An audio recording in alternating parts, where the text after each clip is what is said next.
calls for radical tax cuts. But how long can you sit and wait?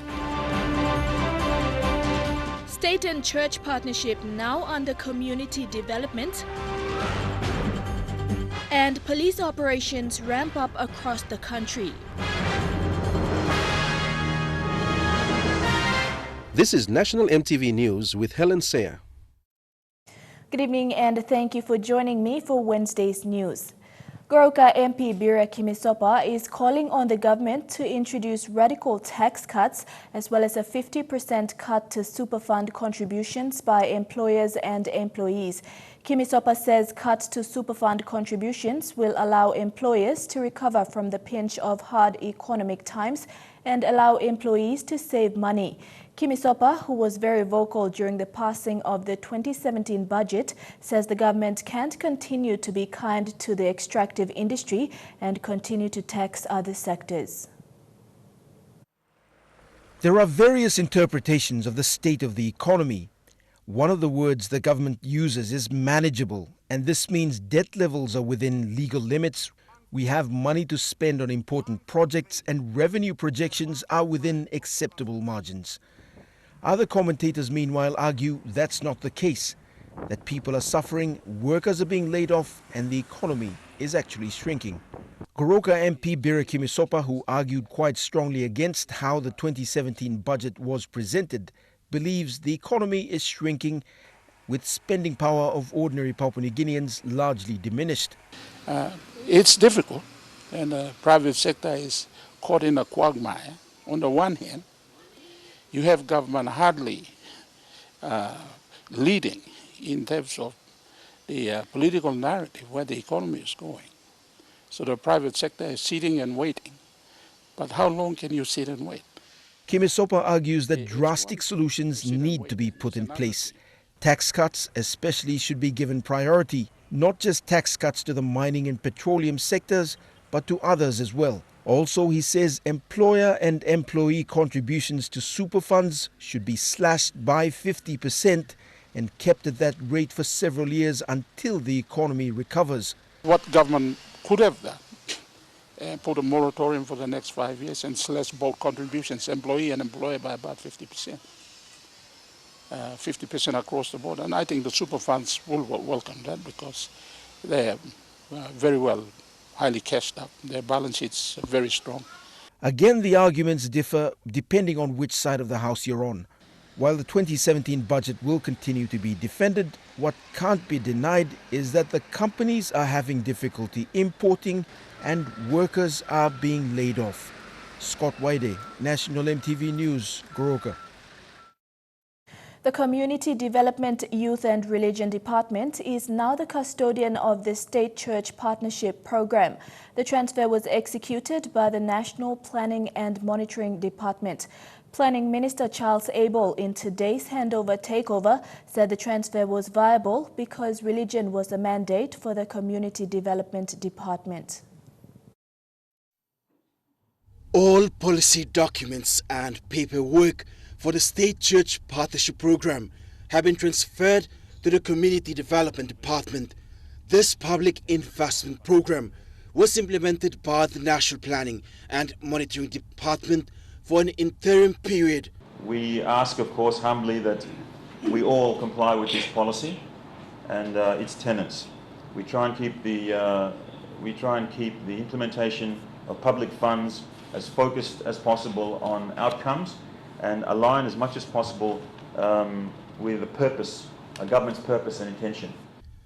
Under the Church Development Council, Minister Abel said the national government will continue to support the churches in the programs in service delivery in priority areas of health and education. And we truly want to partner with the churches. If we truly want to add meaning to this engagement, all of us, leaders, at all levels need to actually behave like true Christians, truly adopt the Spirit of the Lord into our lives. Meanwhile, Community Development, Youth and Religion Minister Delilah Gore thanked the National Planning Department for moving the program forward. It's also a timely Christmas gift for the department. Our churches are also involved in giving similar services, and to empower them to do more is the way forward by the way of the policies that has been created that is helping the churches to further do the good work that they are doing in the communities and in building our nation. Fabian Hakelitz, National EMTV News. The government will embark on programs with churches to address escalating social issues in PNG communities. Community Development, Youth and Religion Minister Delilah Gore says churches provide the only solution through its programs. Minister Gore made these statements in the presence of leaders of the mainstream churches at today's gathering.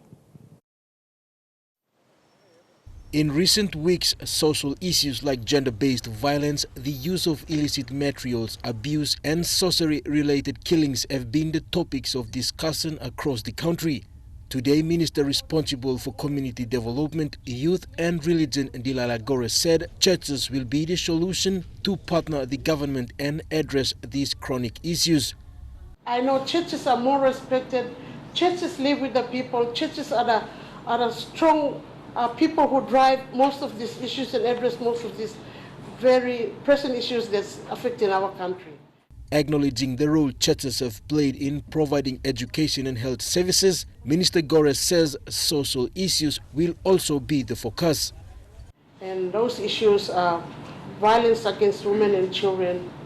We have disabled people that are living in the community that needs to be attended and looked after by this government. We have children, vulnerable children, and children that needs to be looked after. The minister believes redefined policies and initiatives provided with the dialogue with churches will address lingering issues, especially gender-based violence, sorcery and child abuse. Strengthen the policies and make it workable for us so that we can all work and serve our people better, serve our communities better through church partnership. While the government eyes the helping hand from churches, the work of churches are also being struck with capacity concerns. However, churches have the faith to address social issues in the country. Jack Lapave Jr., National EMTV News. The national government has allocated 2.5 million kina for the Church-State Partnership Program. National Planning Minister Charles Abel said these funds will support the work of churches in Papua New Guinea to continue delivering outcomes. Even before Waigani, churches have been at the forefront of development, reaching out to the marginalized in the programs, which are more focused on health and education. Today, the national government, through the State Church Partnership Program, released 2.5 million kina. This is from the actual 2016 appropriation of 20 million kina. Minister Abel said the government relies heavily on churches and thanked them for understanding the state of the economy. We're also here to say that unfortunately we have not received the funding in the timely manner that we would have liked or in the total amount that was appropriated. And this of course relates back to some of the cash flow issues that government has been going through and having to prioritize through supplementary budgets or reprioritize expenditure based on these revisions to our cash flow, which has been much talked about, particularly in the recent tabling of the 2017 national budget. We've discussed some of those revisions that have had to be done, and the circumstances leading to those revisions have been well discussed. Minister Abel also announced the funding allocation for the churches that was released based on comprehensive submissions and statistics. Assemblies of God is receiving 150,000, Evangelical Brotherhood Church 200,000, Salvation Army 100,000, South Sea Evangelical Church 100,000, Anglican Church 300,000, Catholic Church 700,000, Evangelical Lutheran Church 300,000, Good News Lutheran Church 200,000, Seventh-day Adventist Church 150,000, Baptist Church 100,000, United Church 200,000, and that provides the 2.5 million for today. The government will expand its partnership and continue to improve its engagement with the churches, Abel says, to implement the social development program. Fabian Hakelitz, National EMTV News. Meanwhile, the question of whether church-run tertiary institutions like Divine Word and the Pacific Adventist College are included in the national budget remains unanswered. This is because these universities have been educating the country's human resources who are instilled with values of good morals and ethical conduct.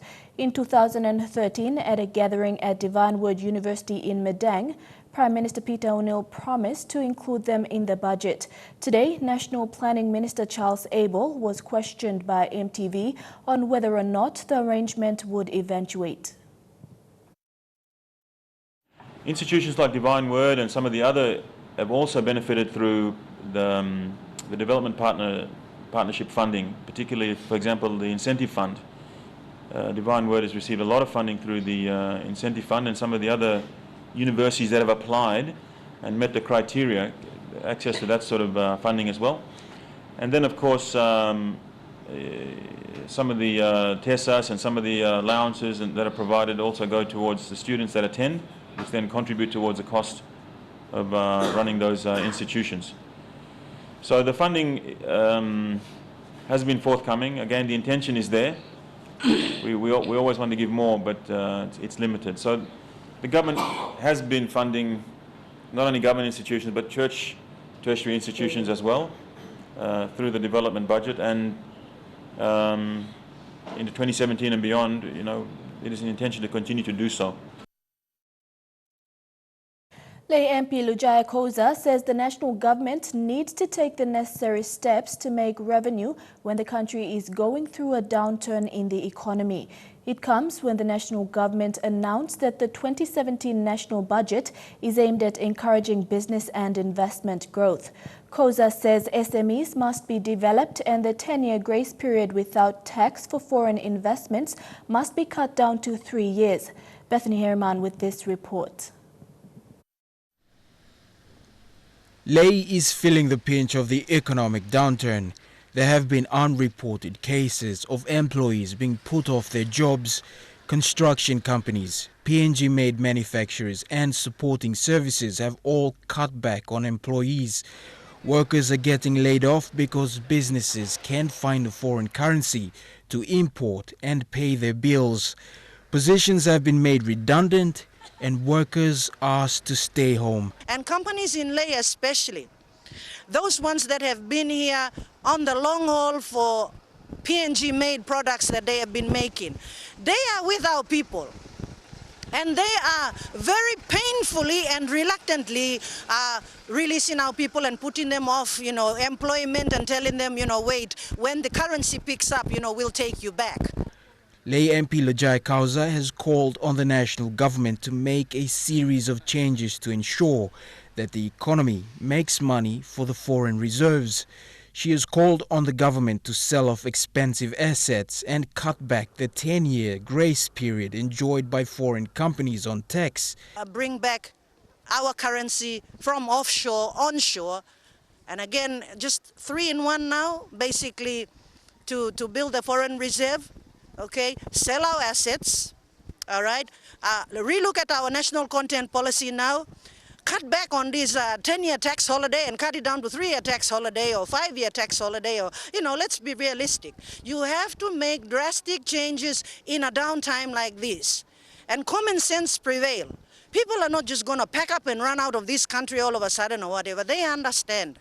The National Executive Council has been advertising the country as a prime investment destination, a growing economy with the right conditions. They may not welcome Koza's call. Bethany Harriman, National EMTV News, Lay. National EMTV News continues after the break. Stay with us.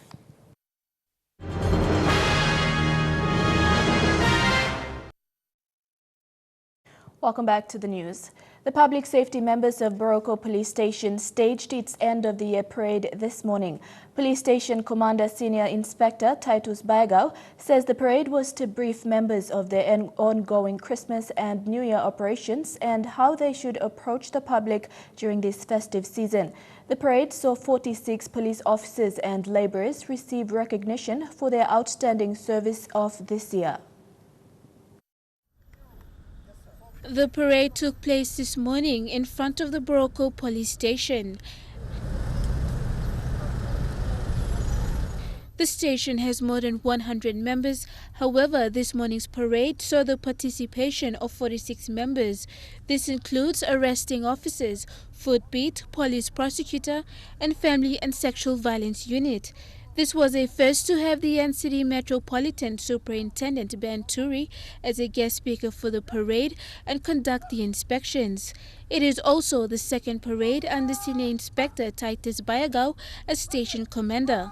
Basically, brief our members of the Christmas New Year operations that we are in now, and also to remind them of their duties, their responsibilities, their ethics, and how they should conduct themselves through this Christmas and New Year operation, especially how they approach the public, for them to be kind to the public, treat them with respect. With Boroko Police Station having the biggest number of members in the city, they're trying to improve their approach in public relations. Boroko Police Station, it is not like before as you have seen. Now Boroko Police Station has changed with the leadership, and we welcome anyone that wanted to come to Boroko Police Station. Our members are ready to serve. Right? We are your servant. We are here to serve anyone, regardless of where you come from, regardless of what insurances and complaints that you have. We are there prepared. All my members are prepared to serve you. So as you can see, Boroko Police Station is one of the stations now. We try to make it as #1 police station in NCD. Merlin Diaukatam, National EMTV News. Lay Police and the Law and Order Committee members in each of the settlements are working in partnership to carry out the Christmas and New Year operations in and around Lay. The number of people in the city usually increases during this time. However, Lay Police will be out in full force to make sure there are no major disturbances. Lay Metropolitan Commander Chief Superintendent Anthony Wagambi Jr. said police will deal with those who intend to cause problems. This morning, about 350 police officers in Lay staged their end-of-year parade to mark the beginning of their Christmas and New Year operations. Apart from their normal policing duties, they will also do roadblocks, checking random vehicles, and monitoring various hotspots in Lay. Wagambi told these officers to always maintain trust and control in the community and to work in partnership with members of the community to maintain peace and control. The Lay Metropolitan Commander warned opportunists to stay away from criminal activities during this time. 350 plus police personnel. We will be engaging the community leaders of each community to work alongside our station commanders and our other units here. While Lay has seen a decline in various crimes being committed, Wagambi has warned his men to maintain public confidence and trust. Despite many allegations laid against police, Wagambi commended Lay Police for maintaining control and restraint, especially in the use of firearms. So our men and women have done pretty well throughout the year, and we have avoided a lot of allegations which have been brought up in the media and to the public of PNG and to the rest of the world. Those who intend to host family gatherings will have to do so within their family confines and not out on the streets. Troublemakers who are caught will be locked up in jail until the Christmas and New Year period ends. Despite the manpower problem the command faces, the sector patrol concept has helped Lay Police minimize much of the law and order problem in the city this year. Police presence is key to combating criminal activities. However, Wagambi says they will need the support of the government in terms of logistics to carry on the sector patrol. Mata Luis, National EMTV News, Lay. Concerned landowners in the PDL 1 and 7 area of the PNG LNG project have urged for the withdrawal of the interim lists published by Petroleum and Energy Minister Nixon Duban. Today, the landowners vented frustration over the processes taken by DPE. They want proper procedures be followed for the good of the project.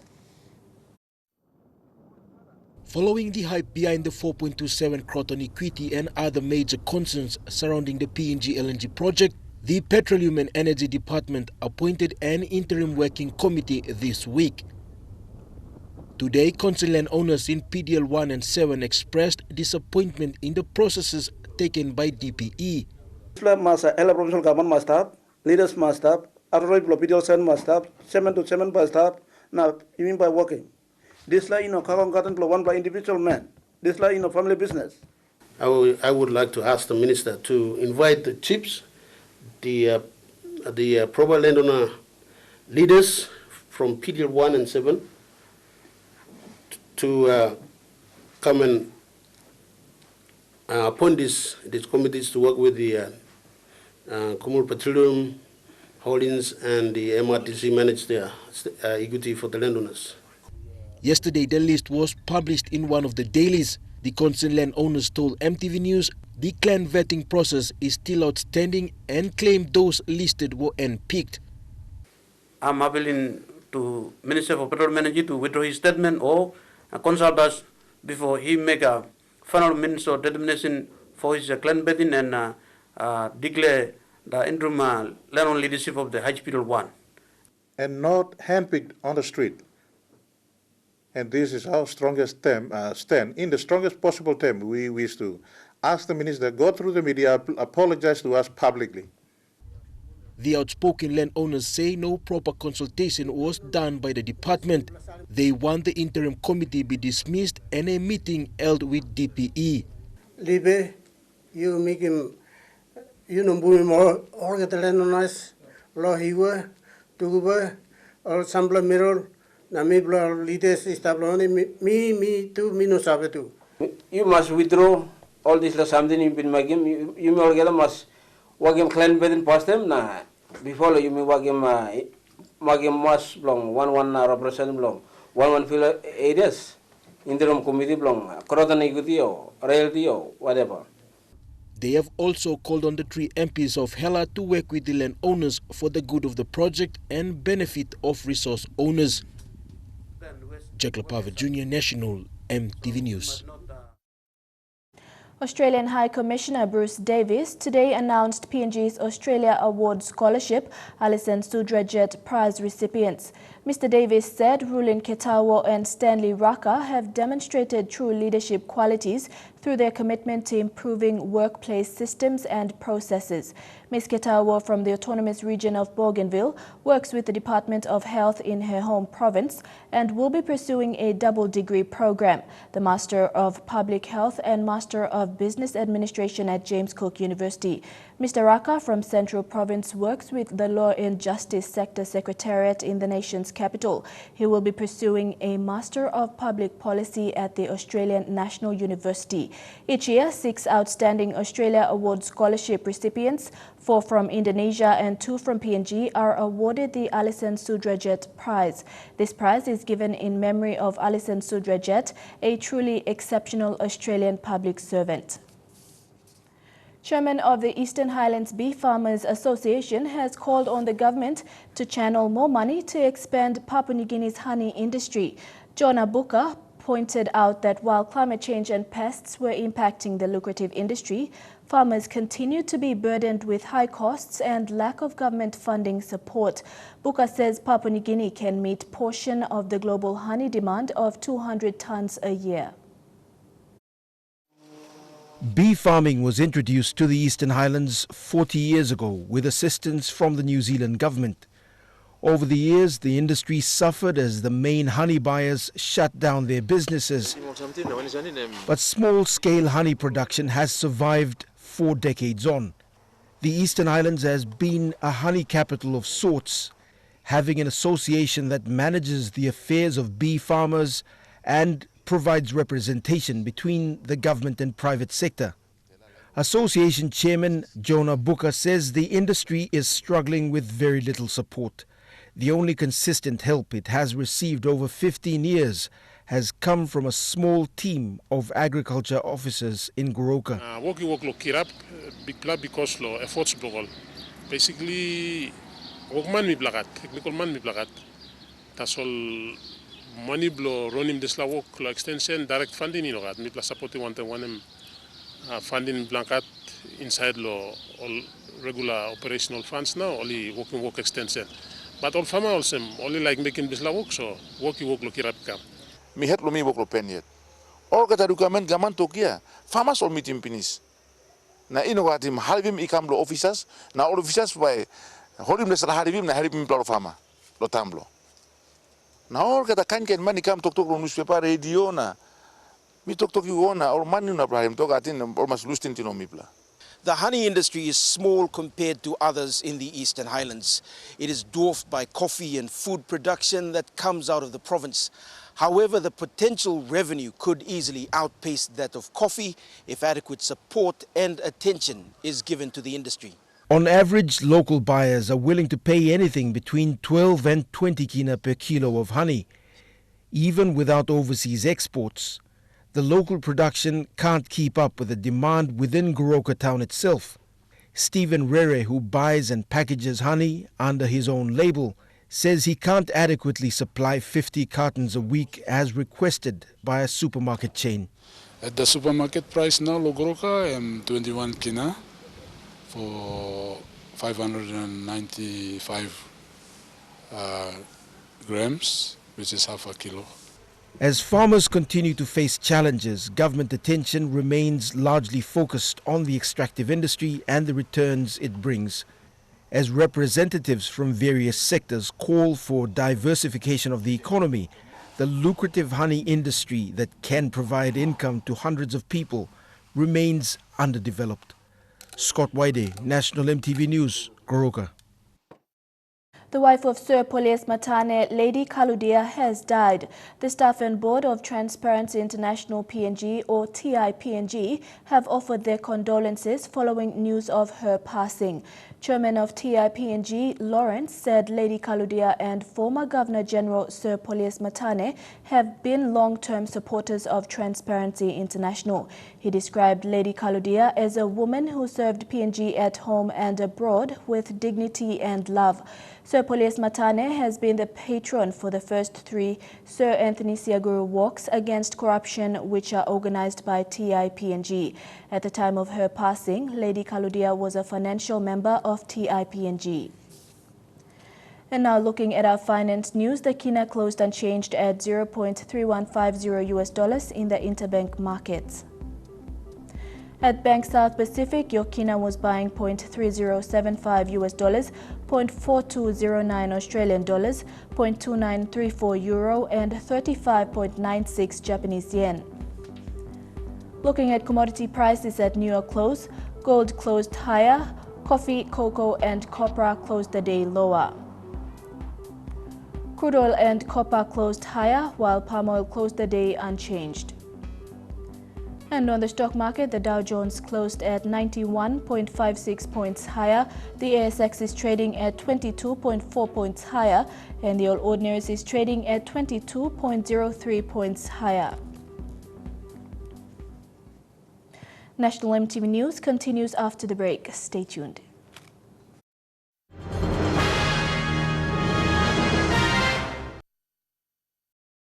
Welcome back. The Supreme Court has ordered a separate proceeding over the ownership of a property in Port Moresby. This follows the acquisition of the property title by the defendants who claim to be genuine owners of the property. The decision was handed down by a 2-man bench of Justice Ambeng Kandakasi and Justice David Kennings. Appearing to receive the decision this morning were applicant Koltoki and defendants Moeka Morea Helai, National Housing Corporation, Dr. Malai Momak, and the Registrar of Titles. The court held that Meoka Morea Helai, whose children had claimed ownership over this property on legal grounds that he has been living there for 30 years, working as a public servant. After his death, the property was seized by the National Housing Corporation and sold to Dr. Malai Momak, who then sold it to the first applicant, Koltoki. In October 2013, after Helai's death, his children took the matter to the National Court in relation over property title. However, the case was dismissed because of no title. The court ruled that a separate proceeding would convene to determine the rightful owner of the property. Sawato Hahambu, National EMTV News. A police post in rural Sinesineyongomo district in Simbu will now be able to carry out its functions effectively. The rural post received a vehicle recently from the Sinesineyongomo district. Simbu Provincial Police Commander Lawrence Israel says the vehicle will be helpful in logistics support for the rural post and province as a whole. The presentation of the vehicle will see police in Kamtai extend their work and enforce law and order operations in the Sinesineyongomo district and along the Highlands Highway. Christine Tandatu, the vehicle is the second purchased under the District Development Authority funding of 150,000.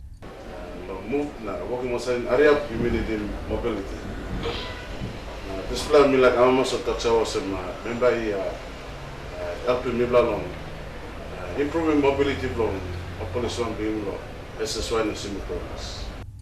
Like many other rural police posts around the country, the lack of logistic support has had detrimental effects to police carrying out their duties. Simbu Provincial Commander Lawrence Israel is confident the vehicle will help boost the work his men can do. Okay, so now you give me this like and me also. It's commission now, this vehicle will come low. Additional fleets. Los Jimbo. You mean also, this is a vehicle and by stop record blah blah. Kamtai police have worked over the years despite little support from the district and the police department. However, local MP Kerangakua says maintaining law and order is a priority for the district. As our police station is concerned, because I'm from the district of Mibla. Mibla must helping section the police law district of Mibla. Law helping, law maintaining law and order, ensure that this is important democratic process and take place in an orderly manner. You know about carrying gun around a pirate about but color uniform all people also now by respecting now looking mobility block so me like giving mobility block now see down the critical areas. The presentation was witnessed by Kamtai Police, Sinesineyongomo district officers and invited members of the public. Jacob Pava Jr. National EMTV News.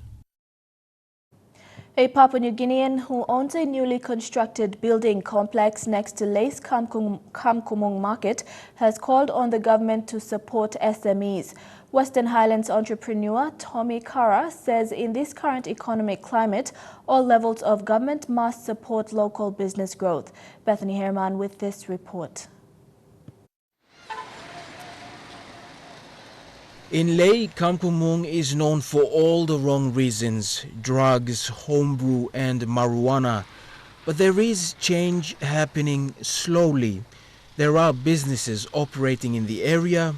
Entrepreneurs see huge potential and they've put down the money to invest.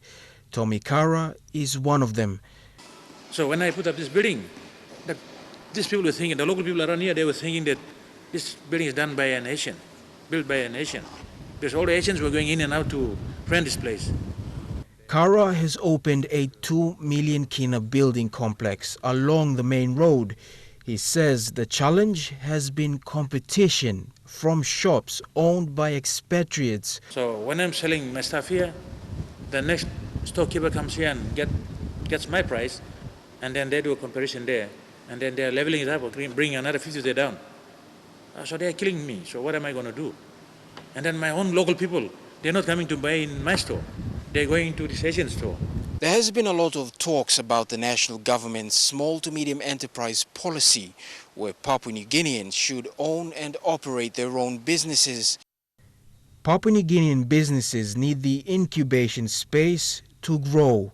Pressure is being mounted on all levels of government, especially Parliament, to make it more favorable for local businesses to start and grow. Bethany Harriman, National EMTV News, Ley. Kokopo Town is a city in the making. The roads have been upgraded, new structures are soaring high in town, and more businesses are poised to expand. But on the fringes of the town, there are villages that are still living without good roads, health and education services.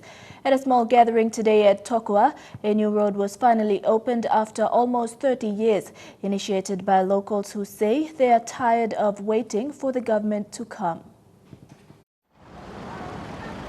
Kokopo district comprises 4 local level governments. 3 of them are rural. While many see Kokopo as an upcoming city, it has its own problems to deal with. Like any other rural areas, electricity, good roads and schools is an age-old people's concern. A combination of poor political will and neglect has left many people with little hope of ever improving their lives.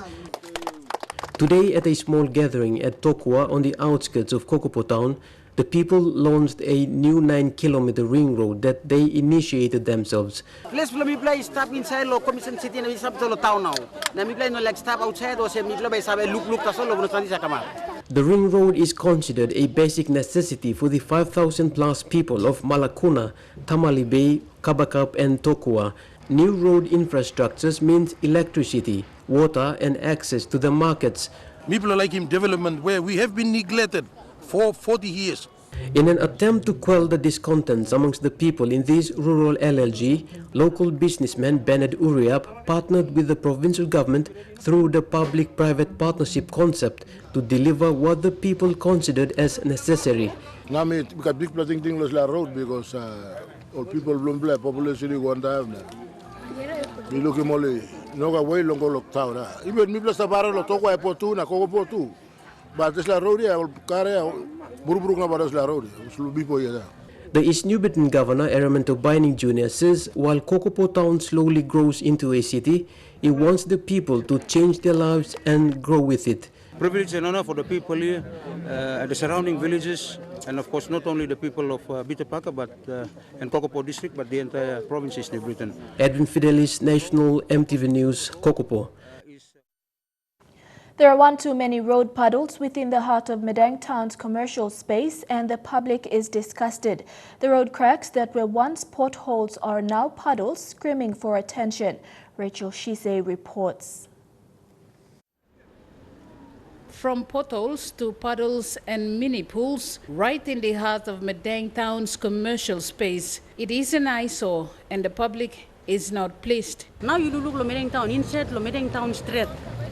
The heavy rains are likely to continue throughout this festive season, leaving these puddles screaming for attention. But you want to lose la big pothole ya. I mean, look at some pothole to must look at some plus swimming pool. But you come across long am nago. So anytime all got a car sa brusim this la big pothole close to long. And you get in a NDB building. With the elections just around the corner, members of the public are more vocal on issues such as this road condition based on their observations. Look, good long all. Member election up, all people election up. You me do good long all na. You me make him all man. Long straight him. Town blame me. Before calling beautiful Medang, na I must stop also beautiful Medang.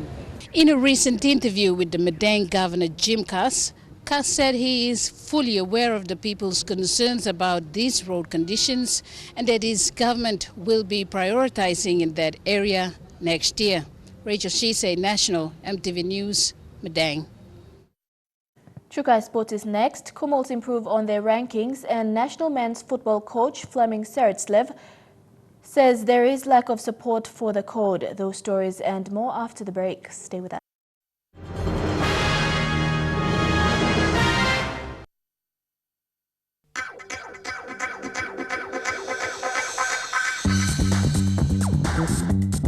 Chukai Sports.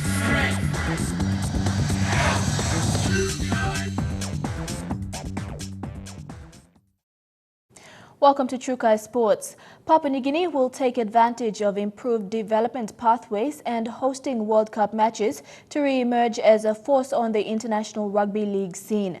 This is according to PNG Kumals captain David Mead. Mead will represent PNG and the Broncos when he makes his first appearance for the World's All-Stars against the Indigenous All-Stars in Newcastle on February 10, where he will be joined by fellow Kumu and former Titan Nene McDonald. Mead and McDonald were part of the Kumals' win over the Fiji Batties in the Pacific Test, both adding their NRL experience to the team, which played a big part in their win. Running off his hooker, and Nene, in his fifth game for PNG, scores what could be one of their more important tries. It is this experience, along with the introduction of the PNG Hunters to Queensland's Interest Super Cup, that will transfer to Kumul's success. Median McDonald will play an important role in PNG's World Cup campaign to get past the group stages. Looking for support, and he comes to the fullback, and both are stopped on the spots. David Mead into Braden Williami. PNG has never made it past the group stage since the year 2000 and has been winless in the past 6 World Cups. PNG has a growing player base attached to NRL clubs. Kato Teo was the Canberra Raiders representative at the recent launch of the Auckland Nines tournament, while Kat Baptist's player contract was extended with the Raiders. Justin Olam recently signed with the Melbourne Storm, and Rod Griffin was also given a contract extension with the West Tigers. Elijah Levet, National EMTV Sports. The biggest off-season rugby league in the country, Coca-Cola Ipatas Cup, will commence this year's competition on the 27th of January next year in 10 different locations. For the first time, CCIC will introduce the competition in East and West Pacific provinces. The game will be played in Maprik. CEO Timothy Lepa said the main focus of the Ipatas Cup is to identify raw talents in the rural areas outside of Lae and Port Moresby. The competition will also give the players an avenue to showcase their talents. The finals will be played in Goroka for the Eastern End Challenge, while the Western End finals will be played in Minj. Grand final is scheduled to be played in Enga.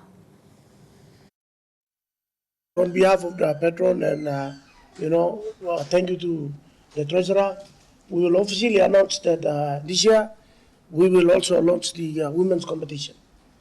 So Coca-Cola Ipatas Cup will announce every 10 playoffs will have the women's play of themselves with a small prize money already been budgeted for, and then we will also run the women's competition. This year will be, professional. We try and run the women's competition in Ipatas Cup professionally. Head coach of the men's national football team has expressed frustration at what he claims is lack of prioritization by the governing body in PNG. In an exclusive interview with EMTV's Jeremy Mogi, Fleming Sertslev said despite achieving success on the international front, the support for the national team has been far from expectations.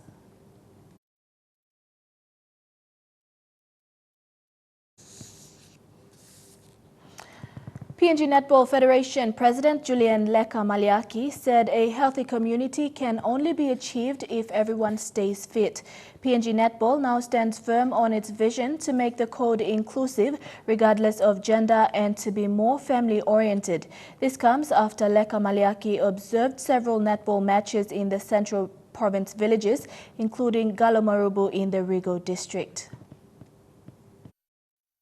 Recognizing that sports is dynamic and can be used as a vehicle for positive change, PNG Netball urges everyone to participate in netball and not to treat it as a sport only for the female population.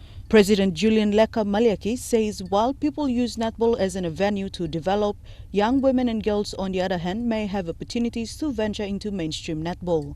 Mainstream netball refers to netball competitions in main centers where possibilities of getting scouted by selectors to join the national team are very high.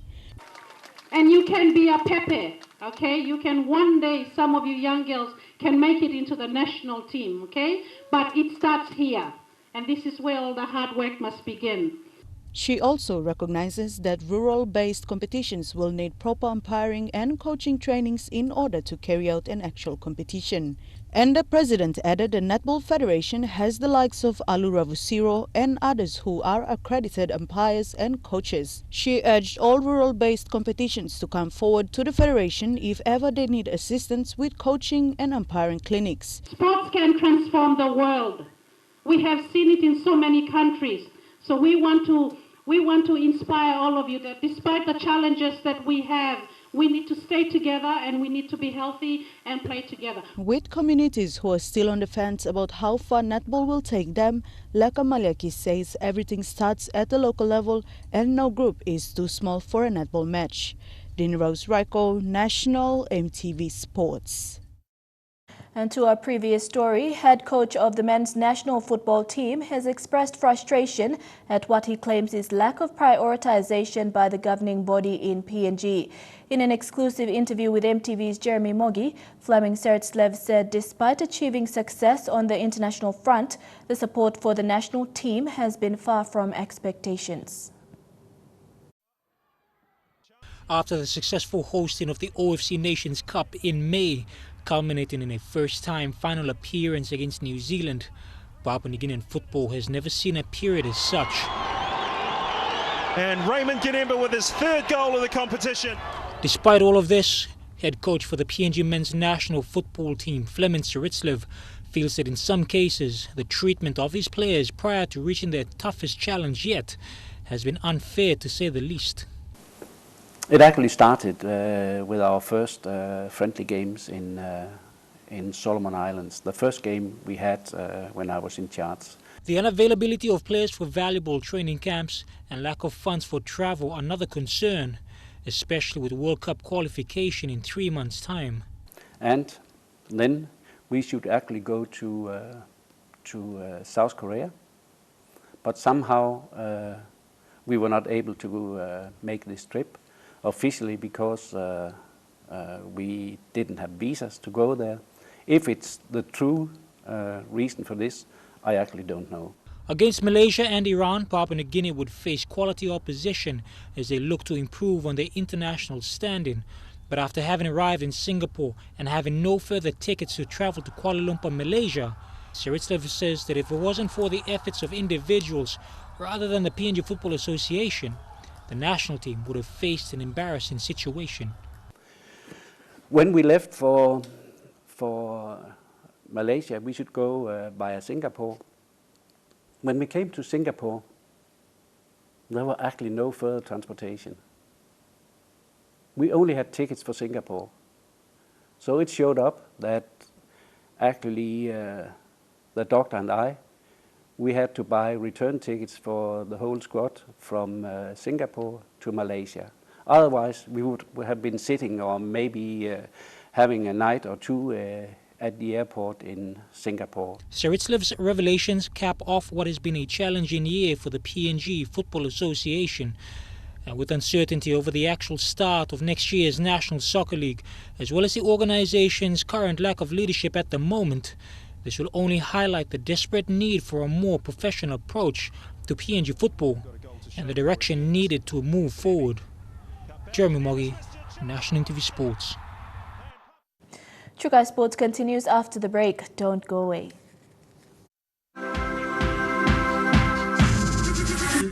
Trukai Sports. Welcome back to Trukai Sports.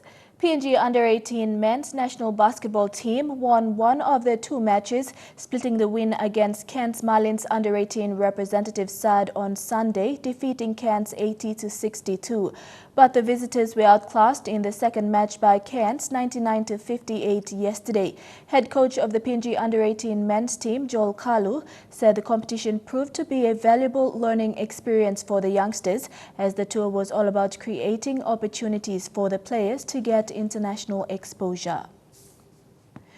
PNG High Performance has announced that it will maintain its programs for next year with the inclusion of new ones. High Performance Director Aaron Alsop says programs previously delivered will have to be structured so that opportunities can be provided for both coaches and athletes. PNG High Performance Sport will use 2017 to enhance its programs, including their new Talent Pathway program, in restructuring each one. While all current programs will continue into the new year, a different approach will see each one amended so both coaches and athletes can benefit. This will include elite athletes and upcoming youngsters as they make their way up to an elite level.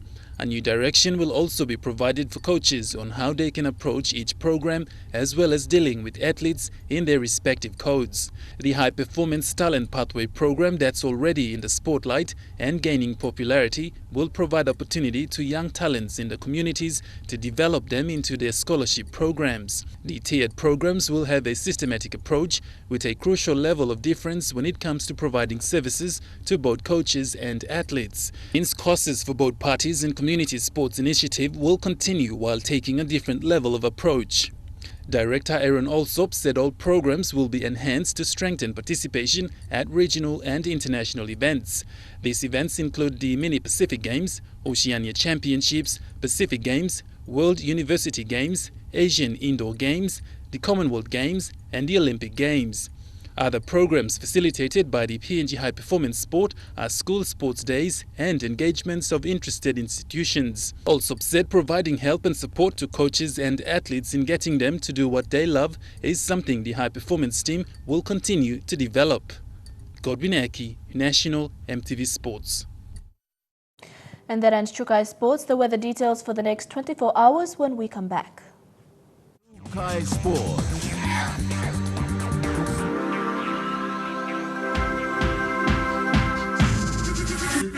Chukai Sports. The weather details are proudly brought to you by Dulux Weather Shield. Worth doing with Dulux. Looking at the weather forecast for tonight and tomorrow in the southern region only. Fine with a chance of afternoon showers in Port Moresby and Alotau. Fine in Daru. Fine, although cloudy with the chances of afternoon showers in Kerema and Popondetta. The weather details are proudly brought to you by Dulux Weather Shield. Worth doing with Dulux. Now recapping our main stories for tonight. Calls for radical tax cuts, state and church partnership now under community development, and police operations ramp up across the country. And that's been the news for tonight. On behalf of the entire EMTV News team, pleasant viewing. Good night.